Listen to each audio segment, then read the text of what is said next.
right, a lot to get into today. Let's start with LeBron James, who finally commented, you know, Mr. I can't shut up about everything social justice when it comes to what's going on in America, was painfully silent for, what, a week after Houston Rockets GM Daryl Morey came out and said the controversial statement, I stand with Hong Kong. I know, it was super controversial. No one wanted to touch it. It started this, catapult domino effect with the NBA and China. And LeBron stepping up, really just taking this brave, bold stance, said this about Morey's remarks. We all talk about this freedom of speech. Yes, we all do have freedom of speech, but at times there are ramifications for the negative that can happen when you're not thinking about others and you're only thinking about yourself. So I don't believe, I don't want to get into a word or sentence feud with Daryl Morey, but I believe he wasn't educated on the situation at hand, and he spoke. And so many people could have been harmed, not only financially, but physically, emotionally, spiritually. So just be careful what we tweet and we say and what we do, even though, yes, we do have freedom of speech, but there can be a lot of negative that comes with that too. We all have freedom of speech, except for people in communist China that are about to take that away from the people in... Well, we all have freedom of speech. Not them. That's fine. They can continue making his shoes for him, in their little slave labor facilities. Eric, I saw you shaking your head. Yeah, look, now, I want to start by saying that I did not agree with a lot of people that were maybe on the more conservative side when LeBron James initially started to become more socially active, if you will. They told him to shut up and dribble. Yes. I don't agree with that. I don't think anybody, just because of whatever profession they're part of, should have to be limited to just speaking about that. We're all American citizens. I deal with that, yes. I'll deal with that myself, where people say, hey, stick to this, stick to comic books, stick to whoever, and I've always disagreed with it. With that being said, it does not change the fact that LeBron James is a raging hypocrite when it comes to this whole scenario. I just thought it was painfully odd for him to come out and say that someone else was more so thinking about themselves when they were actually doing the complete opposite. But it does go to show how deep, let's say, money in terms of like the Chinese involvement, the market it is, how many billions of people are out there. It's like 3 times the population out here. So there's a lot of money involved when you consider absolutely with Daryl Morey, Houston Rockets, Yao Ming, all of that. So we know there's a lot of money tied up in the NBA, a lot of Chinese money, if you will, not even just including Nike, basketball, and everything. That's driving LeBron. He said that he wants to be the first billionaire athlete. Exactly, and he'd be more honest, or I'd at least respect him a little more if he just flat out said that. Yeah. But he's trying to sort of couple it with other things, which is why the first thing he mentioned, he was like, I don't know if we showed it in that clip. He's like, well, there's these ramifications when it comes to like financial backlash and what have you. That's the first thing he mentioned, and he goes on and says like spiritually and all these other things, which I didn't quite understand. Well, here, hold on, let me break it down for you. If we speak out about what China is doing, China could then make him less rich, and he would be very sad about it. That's what he meant. So mentally, spiritually, he would be sad about it. That's bottom line, which is what this is about. Let's cut to the chase. This is what this is about. It's like that with the NBA. You had some individuals that were just more silent than they've ever been. This is what makes it sort of hypocritical when it comes to LeBron James, because he is now as socially active as he's ever been, and he's sort of this poster child for everything right with the NBA because he's using his platform to speak on all of these social issues. But the minute somebody else does that, then it's, ramifications and all of this stuff. It's like, well, were you considering that with the things you said, whether someone agrees or disagrees? We know that some of your stances maybe have been controversial and may turn people away from the NBA. So we're dealing with that in other sports when you talk about Kaepernick and NFL as well. So yes, he's correct in a sense that there's going to be consequences depending on what you say. That is 100% true. But for him, of all people, as socially active as he is, for him to be the one to say that, I just think that's it doesn't make any sort of sense in that regard. It's extremely hypocritical. And I just think that it's odd that the NBA and members some are silent and the others are like, well, I'm not educated enough. And this is one of the more cut and dry things. Yeah, who was that? Curry?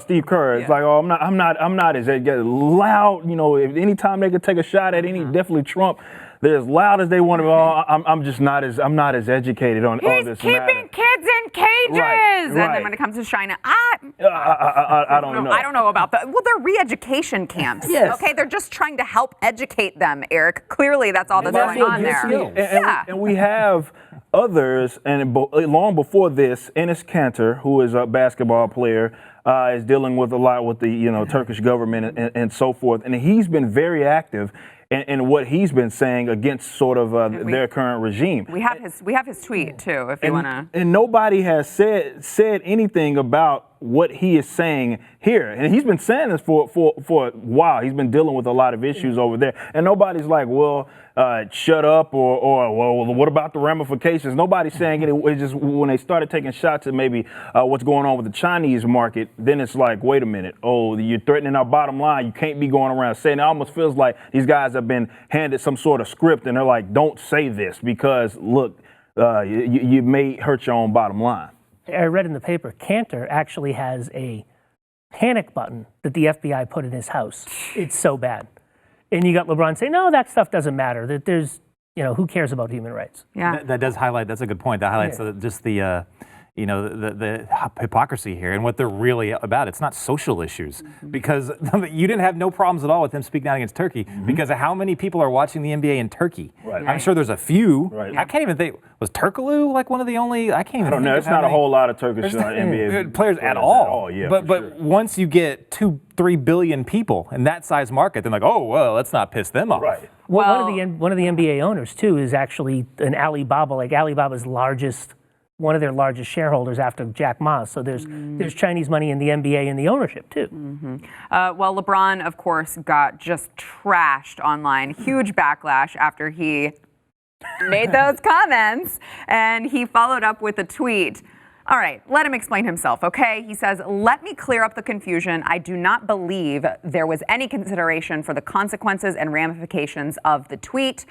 I'm not discussing the substance. Others can talk about that. My team in this league just went through a difficult week. I think people need to understand what a tweet or statement can do to others. And I believe nobody stopped and considered what would happen. Could have waited a week to send it, all right? Look, oh my God. We're out here making millions of dollars playing ball, okay? And you guys are worried about people being oppressed and fighting for their freedom and Muslims, being taken into concentration camps. Come on. Why don't you stick up for me, LeBron James, the little guy? Where are you for me? He made it worse. That's so great. Yes. He instantly said that we're the victim. That's the same tactic that you'll see from leftists nowadays. Could have waited a week to send it. I know. Sorry, LeBron. That was the equivalent. LeBron Yeah, James. I'm so sorry to inconvenience you, LeBron. He could have just said you're all racist or something like that. Just shut it down right there. It's the same thing. It is interesting too because Eric, I know you kind of touched on this, but 2018, I just watched a video of him being interviewed, and this was when he was just at his, most social justice activism, and he said, I just feel like I have to use my platform to stand up for, children, to stand up for people who can't stand up for themselves. I have to use there are people who, look to me to do that, and I have to use my platform to do that. Now, all of a sudden... He actually even has a tweet back in, I believe it was last year, where he was talking about if there's injustice one place. He was quoting like MLK and stuff. He's like, there's injustice one place, then it's injustice everywhere or something along those lines. We always have to speak up about it. Unless it's Hong Kong. He forgot to throw that asterisk in there. And so, well, Hong Kong and China, that's just a little bit different. We don't want to make those guys mad. But it's insanely hypocritical for him to get out there and say these sorts of things. And it almost feels as if he himself isn't as educated on the matter as he is claiming that Daryl Morey is. He's And educated in selling jerseys it's almost a in China. projection. And that's what I was thinking on the other side. I was like, well, maybe he is educated in the sense that he knows that this is going to hurt the bottom line, considering his shoe deal, Nike. He wants all that money coming in, and it's just weird. Oh, using a platform is okay here, but over there, no, you can't be doing that. Think of the ramifications. Right, yeah, because, interestingly enough, when you use the platform over here, you're not financially hit, right? Because you've got half of the country who agrees with you. All of a sudden, when you're talking about your finances, could possibly be hit. Oh, think of the ramifications, Rob. It's absolutely unbelievable. I mean, and you said Nike, right? Nike China forced Nike to take jerseys out of their store and all that kind of stuff. So absolutely, I agree completely. LeBron James looks at his balance sheet and says, this is going to cost me X number of millions of dollars, and he makes his calculation that way. He's just as hypocritical as the rest of the people that he hates. And speaking of those negative consequences, there were Hong Kong protesters who were already burning his jerseys all over the place. They were going ham on Twitter, like I saw. And I was actually, I'm going to be honest, I was sort of surprised that he, of all people, and I think he maybe didn't really consider the ramifications of him saying what he said, because I think you get this sort of, I'm on top of the world, I'm LeBron James, who is going to criticize me? Every position that I have is automatically the right position. But there were so many people that were like, no, you got this part wrong. And even explaining himself, he still gets it wrong. What's crazy is, and I've said this on the show before, is that it's amazing to me this is coming out now and people are criticizing it, I guess because of what's going on in Hong Kong. But big businesses have always bowed to China. They always have. This is just a great example of what pretty much every large business that operates in China does. They'll sell out human rights just for the sake of that market. But I mean, just this week, how they've been able to come down on the NBA is nuts. It doesn't show that they're powerful. It shows how fragile their ideas are. Like, they can't allow a tweet without expecting their entire system to come down. How sad is that? Before we go, can we put up crying LeBron signs I just saw it. Yes, this is my favorite part of the Hong Kong protesters. This was in Hong Kong today. They were holding up with the money. Crying LeBron. They were wearing crying LeBron masks with the little eye holes, and then they had the money Chinese in money. front of their faces. That's awesome. Suck it, LeBron.